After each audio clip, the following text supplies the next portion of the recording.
on the line the mayor of the city of Milwaukee, Mayor Cavalier Johnson. Good morning to you, sir. How are you?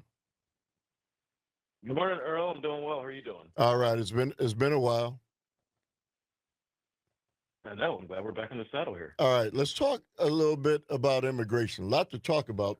But let's talk about immigration and the role that the city of Milwaukee is going to play in that. All over this nation, there are mayors who are steadfastly refusing to agree to the stipulations that have been placed on them uh, by the president of the United States. What is your role, and what is the role of the city of Milwaukee's law enforcement arm in dealing with the immigration issue in this city? Well, that's a great question, and thank you for asking it. So first and foremost, let me just say that I think it's important that every single person in our community, and even outside of our community, but specifically in Milwaukee, is treated with dignity and is treated with respect, regardless of what their status is. That's exactly what we work to do with city service delivery in the city of Milwaukee, more specifically as it relates to interactions people of all immigration status, including people who are undocumented. The Milwaukee Police Department is not immigration police. It's not ICE, right? That's not the city's responsibility. That's a federal responsibility. And so the city does not engage, the police department does not engage with ICE on a routine basis. So I want people to know in Milwaukee that if they have a situation that's going on where they need help, where they need to call 911, where they need assistance from the Milwaukee Police Department or the Milwaukee Fire Department or any city services, they should still feel comfortable and feel free to have that outreach to our city services so they can get the services that they need. I think that if we backpedal there, then that'll cause people not to report incidents of crime, not to report incidents of domestic violence, not to report if somebody is hurt and needs life-saving medical care that our city services provide. So we want folks to know that it's our goal, and more than just our goal, it's a responsibility to treat folks with dignity and respect. That's what we have done, and that's what we will continue to do in Milwaukee. So let's say, for instance, I'm an illegal immigrant. Number one, I don't know how you can tell what an illegal immigrant looks like, right? I mean, you have to do some Right. profiling. You have to do some profiling in order to sift through to find out whether or not a person is an illegal immigrant or not. So, what are the rights of people who are here, who are not breaking the law, and people roll up on them and say we're ICE? Um, what rights do people have? Well, I think that there are organizations out there right now, and as a matter of fact, we at the city hosted a number of organizations just recently at the Mitchell Street Library, letting folks know exactly what their rights are in the city of Milwaukee. So if somebody comes up to you and tells you that they're with immigration customs enforcement, there are rights that you have, and what I've been encouraging folks to do, exactly what we did at that event that I'm telling you about. We worked with the Mexican consulate, we worked with immigration attorneys, we worked with For Latino, to make sure that folks have access to documentation, access to information, to let them know exactly what they can or what they can do in an incident like that.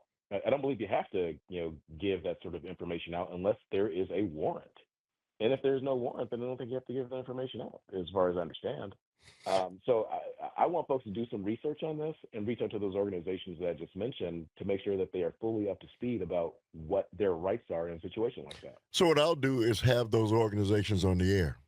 I think it That would be great. clearly, I think it clearly serves the purpose of civic media to get information out to people, and so I'll get access to those people who can give the book of Hoyle on how people what they should expect and what they can't expect. Let me ask you, because in the face of this continued onslaught and from the Trump administration that immigration is so you know out of control, and that most of the immigrants in this country, uh, either they're illegal or they're criminals, and we've got to get them out of here.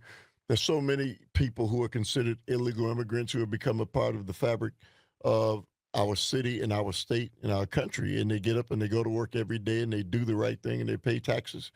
And it Mhm. will certainly, if they're able to do the things that they're saying, they'll cause disruption to the economy of this nation. Is it safe to say that? It is completely safe to say that, Earl. I mean, look, the people who are coming here, I remember when I was first interested in getting involved in politics after the 9/11 and getting involved with service programs at the YMCA. And George W. Bush was president at the time. And I was a 14-year-old kid, and I started watching national news because I wanted to know what was going on in my city, the state, the country, and the world. And I remember perhaps it was during Hispanic Heritage Month, and George W. Bush was uh, governor of Texas before he was president of the United States. And there was a celebration at the White House, I believe, again for Hispanic Heritage Month.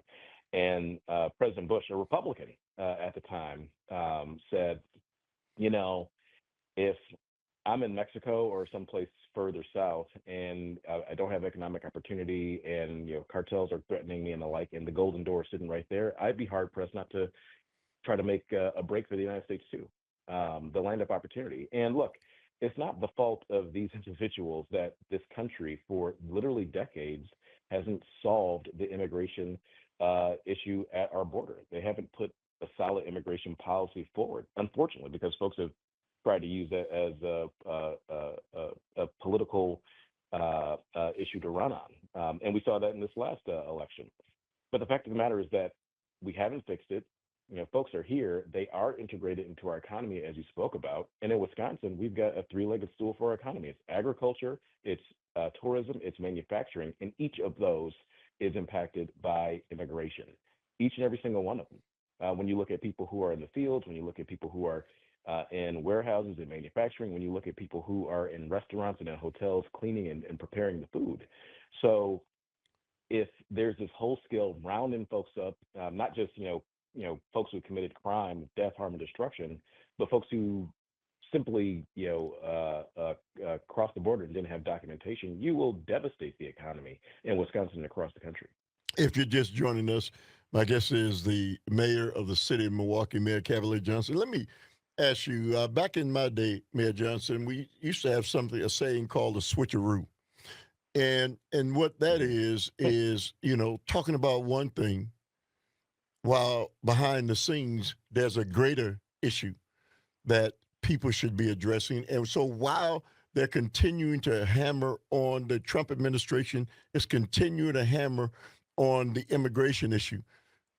Tell us a little bit about the inherent dangers of policies that are being crafted that will impact the resources for cities like the city of Milwaukee and the impact that that will have on the citizens and the city itself.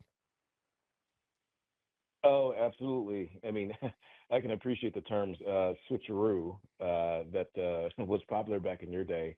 That in these first several weeks, at least, it seems to be exactly what's happened in terms of the direction of the Trump administration. And this man was elected president of the United States to focus in on making life more affordable, everyday life more affordable for the average American. And I can't tell you of the 50 plus executive orders that he signed, which one focuses in on that? Which one does that? I mean, I've been going to the same gas station for the past several weeks. Gas continues to go up. Eggs are, what they are right now. The tariff or the trade wars he's imposing would increase costs on American consumers. I just don't see that. But specifically talking about what you mentioned about and what their policies would do that would harm Milwaukee, I mean, they're talking about freezing funding across a whole range of categories that would negatively impact the city of Milwaukee to the tune of millions and millions of dollars, tens of millions of dollars. When I think about our push to remove lead service lines out of the ground in Milwaukee, those things are impacted by Trump administration action. When we talk about our health department, which is funded by and large by federal grants, that is impacted by these sort of things. When we talk about what's going to happen with community development block grants and those resources that go to nonprofit organizations that serve the communities in need in this community. Those things are impacted by the things that the Trump administration and the president himself have targeted since they've been in office. So, yeah, it's been a huge switcheroo. It's not been about saving folks money, and this is, if they have their way, going to cause more pain to folks. You know, the city is certainly, again, I've lived here for 70 years. I've seen the ups and downs of it, the ins and the outs of it over the decades. The positive movement in many areas of this city will certainly be impacted and affected by decisions that are being made right now by a man who is not elected to even govern. Your thoughts? I think it is extremely dangerous and wholly unordinary for somebody like Elon Musk to have the broad access and power that he does to go into federal agencies, rifle through the private information of Americans, and be able to go in with a hatchet and cut down on federal agencies, even after Congress, the voice of the American people has spoken and appropriated things, and just cut. And I mean, as you know, Earl, I mean, the United States government only has so many places and where you can cut in terms of discretionary spending. Many of those things are programs that everyday Americans rely on, whether it's Social Security, whether it's Medicare, whether it's Medicaid. So I'm concerned about that. I'm also concerned about things like USAID and the good work that this agency does to promote peace, not just here but across the world. Helping to resolve conflict, helping to make sure that people don't end up with disease. Diseases, as you know, because we just saw this with COVID, they know no borders. So They Mayor don't pay Johnson, attention to international boundaries. it is unfortunate that we're out of time, but we can certainly, make sure that we stay in touch. Yeah, absolutely. Let's talk again. All right, that's Mayor Cavalier Johnson, the mayor of the city of Milwaukee.